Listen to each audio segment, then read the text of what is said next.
Hello student, आज के इस क्लास में आप सभी का वेलकम है। मैं हूं पंकज कुमार पांडे और आप हैं class 10 English with Pankaj sir में। अभी हम लोग नेल्सन मंडेला चैप्टर को कर रहे हैं पार्ट वाइज में। पिछले पार्ट में हम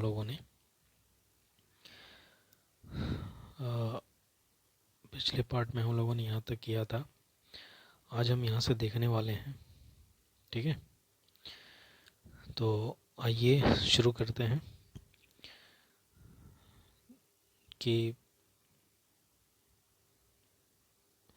the policy of apartheid created a deep and lasting wound in my country. Nelson Mandela इन्होंने कहा था कि बहुत महान लोगों के सेक्रीफाइसेस के कारण आज ये दिन आया है और उनके सेक्रीफाइस, उनके करेज को जो है वो काउंट नहीं किया जा सकता है और ना ही रिपे किया जा सकता है।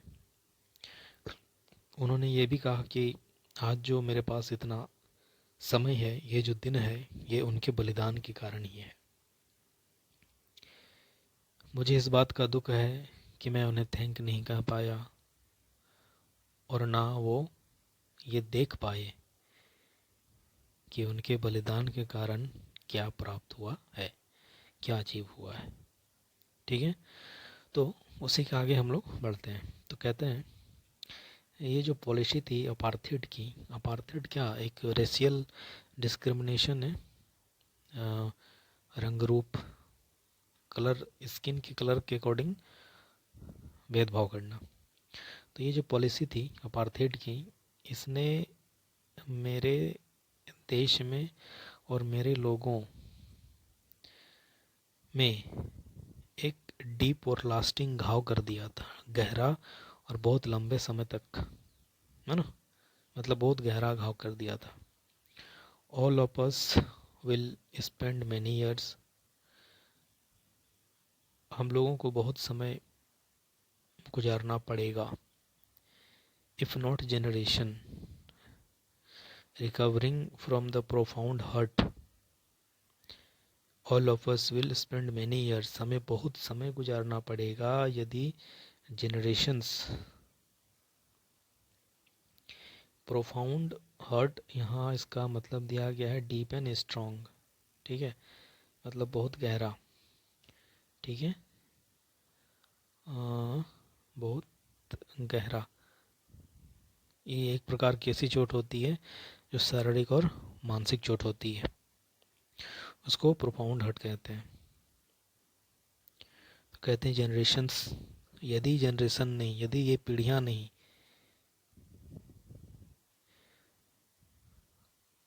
वो क्या कहते हैं कि हमें जो है इस घाव से उभरना पड़ेगा, हमने इसके लिए बहुत सारे समय, all of us will spend many years, हमें बहुत समय बिताना पड़ेगा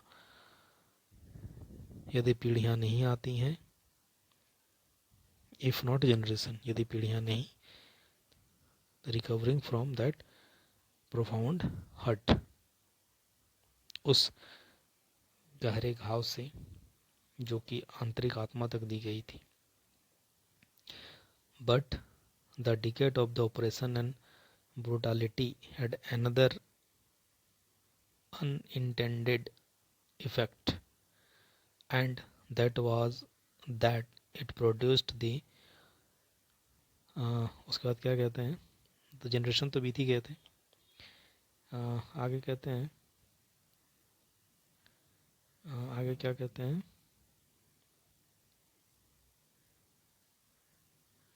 आगे कहते हैं decade of the operation and brutality, ये जो सदियां बीत रही थी, दशक बीत रहे थे, ऑपरेशन यानी कि अत्याचार, क्रूरता के साथ निर्दयता और अत्याचार जो किया जा रहा था,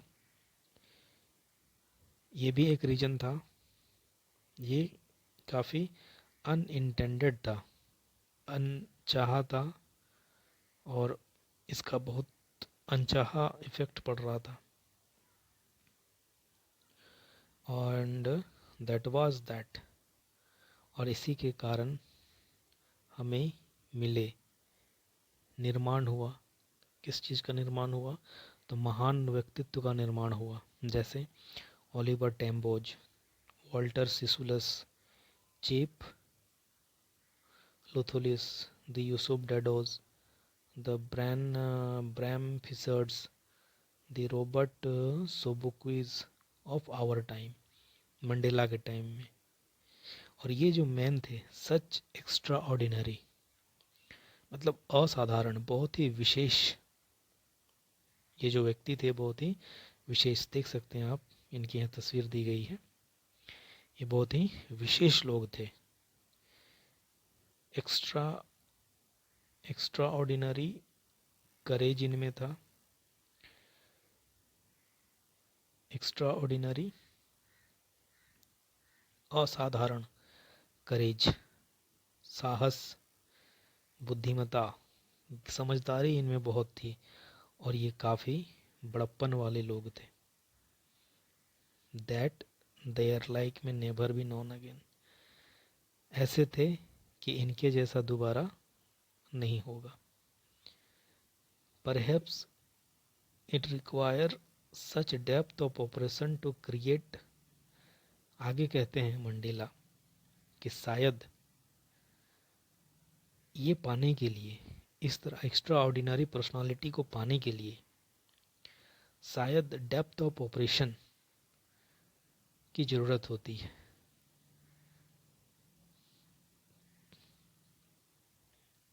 एक अत्याचार जो कि बहुत गहराई से अंदरूनी स्तर पर चोट किया जा रहा हो, शायद इसकी आवश्यकता होती है to create such height of character, इस तरह के व्यक्तित्व को पाने के लिए शायद इतना जो है डेप्थ ऑफ ऑपरेशन की आवश्यकता होती है। ये मंडेला कहते हैं my country is rich in the mineral and James, कहते हैं मेरे देश में भरपूर मात्रा में मिनरल और जेम्स।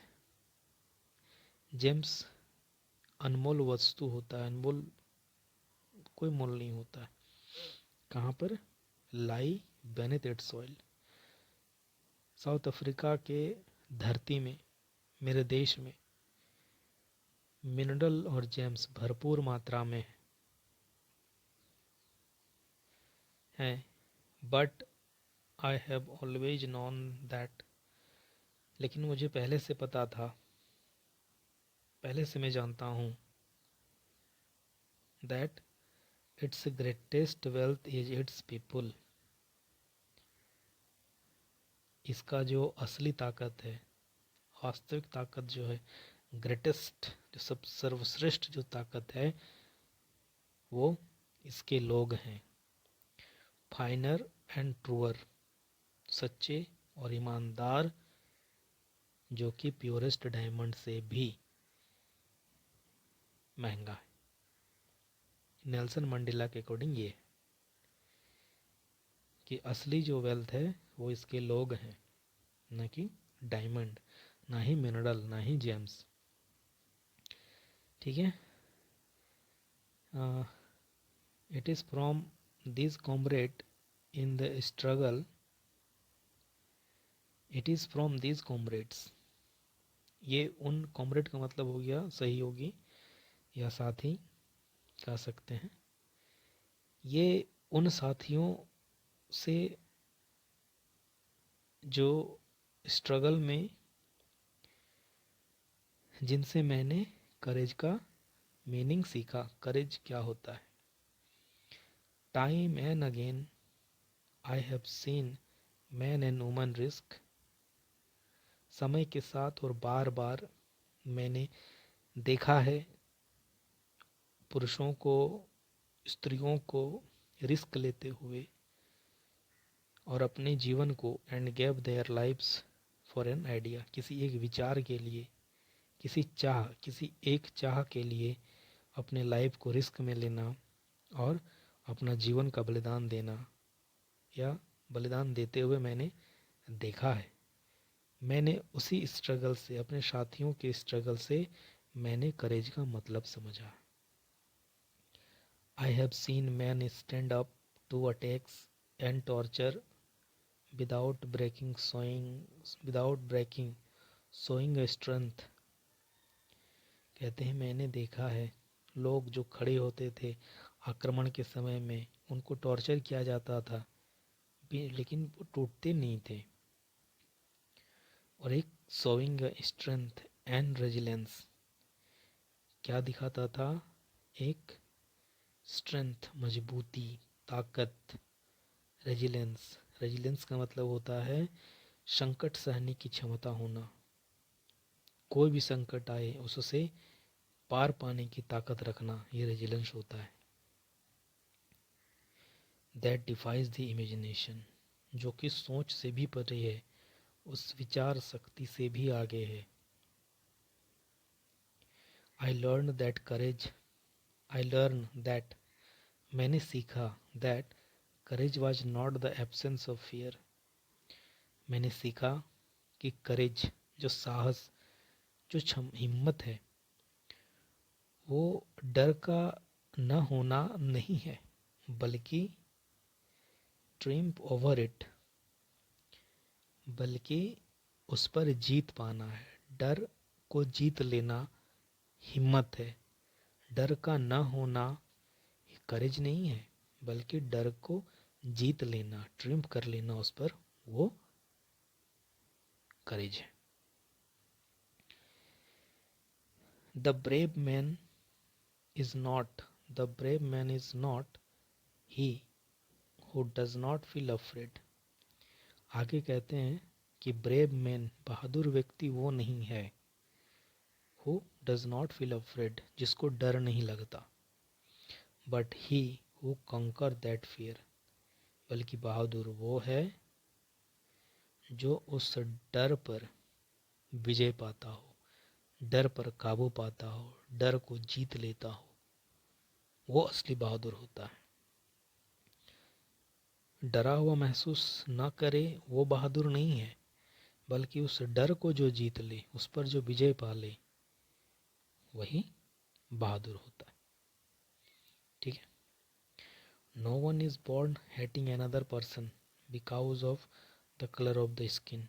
आगे कहते हैं कि कोई भी व्यक्ति नफरत करता हुआ नहीं पैदा होता है।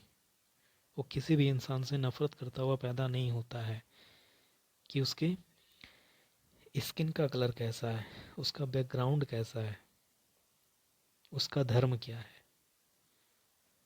कोई भी व्यक्ति ये सब सोच के पैदा नहीं होता है, या पैदा होने के टाइम ये सब लेके नहीं आता है कि चलो हमें पैदा हो गए, हमें जो है व्यक्ति के कलर के, स्किन के अनुसार उसके साथ भेदभाव करना, हेट करना है, उसका धर्म क्या है उसके अकॉर्डिंग उसको हेट करना है, या उसका बैकग्राउंड कैसा है, रिच, पुअर, लोअर, अपर।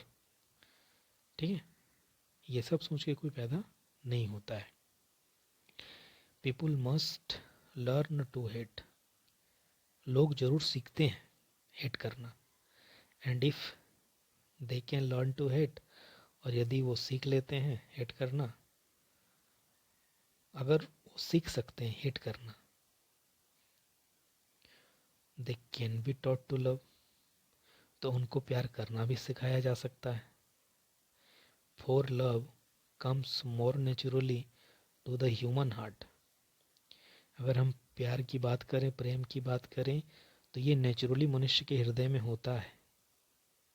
नफरत से ज़्यादा नेचुरली मनुष्य के हृदय में प्यार होता है।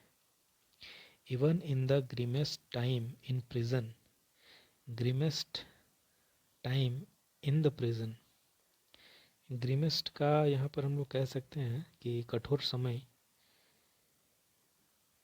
जब वो जेल में थे, सबसे कठोर समय, सबसे भयानक समय जेल में जब वो थे, when my comrade and I were pushed to our limit.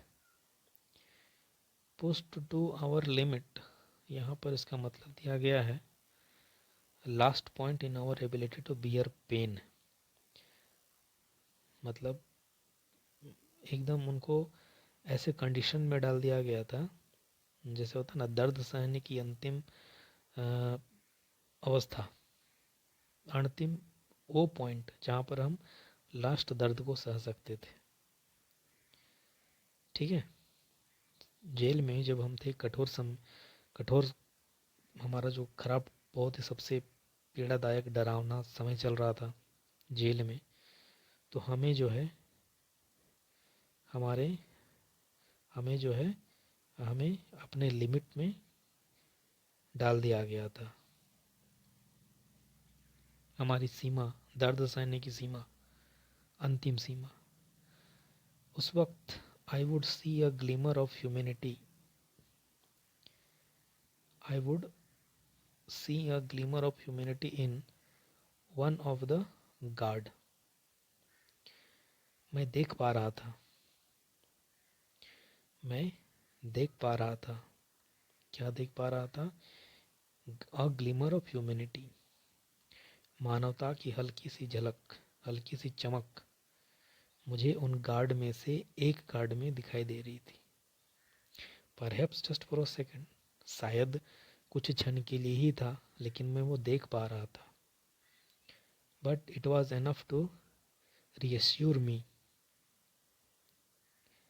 that can be hidden but never extinguished. मतलब वो कह रहे हैं कि जेल में जब उनका सबसे भयानक समय चल रहा था, उस समय इनको कष्ट सहने की अंतिम जो एबिलिटी होती है, उस तरह से इनको कष्ट दिया जा रहा था. उस समय कहते हैं कि I would see a glimmer of humanity. मैं देख पा रहा था, मैं देख पा रहा था. वन ऑफ द गार्ड्स, वो जो गार्ड्स थे उनमें से एक गार्ड में मैंने मानवता की हल्की सी झलक देखी. शायद कुछ क्षण के लिए हो, perhaps just for a second. शायद कुछ क्षण के लिए हो, लेकिन मेरे लिए, मुझे विश्वास दिलाने के लिए, रिएश्योर करने के लिए काफ़ी था. ठीक है, काफ़ी था. Man's goodness is a flame. मनुष्य की अच्छाई एक लौ की तरह है, एक ज्योति की तरह है. That can be hidden. जिसे छिपाया जा सकता है, बट नेवर एक्सटिंग्विश्ड. लेकिन समाप्त नहीं किया जा सकता, कभी भी मिटाया नहीं जा सकता.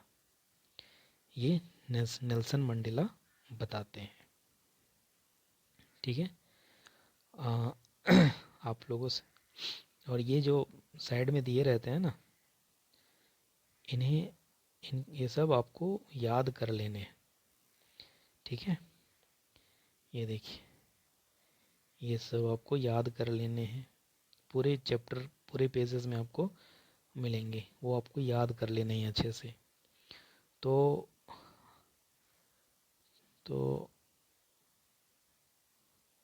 आज का क्लास हम यहीं तक रखते हैं. नेक्स्ट क्लास में हम इसको चर्चा करेंगे यहाँ से. और बिल्कुल भी घबराने की ज़रूरत नहीं है. हम क्वेश्चन आंसर भी करेंगे, सब करेंगे. ठीक है. वीडियो अगर आपको अच्छा लगा तो आप इसे लाइक करें, कमेंट करें, शेयर करें, चैनल को सब्सक्राइब करें और बेल आइकन दबा दें. वीडियो को पूरा देखने के लिए थैंक यू.